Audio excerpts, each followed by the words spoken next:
This is an XR6 turbo with an intercooler and injectors and a tune. So tune, injectors and intercooler. Yep. He's just got it done.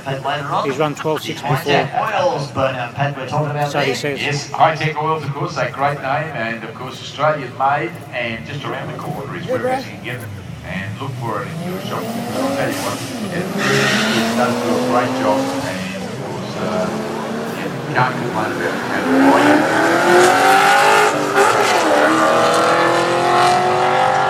13.1 out of the turbo. Okay, they went down to the board with the 13.11 111 miles an hour. Ks.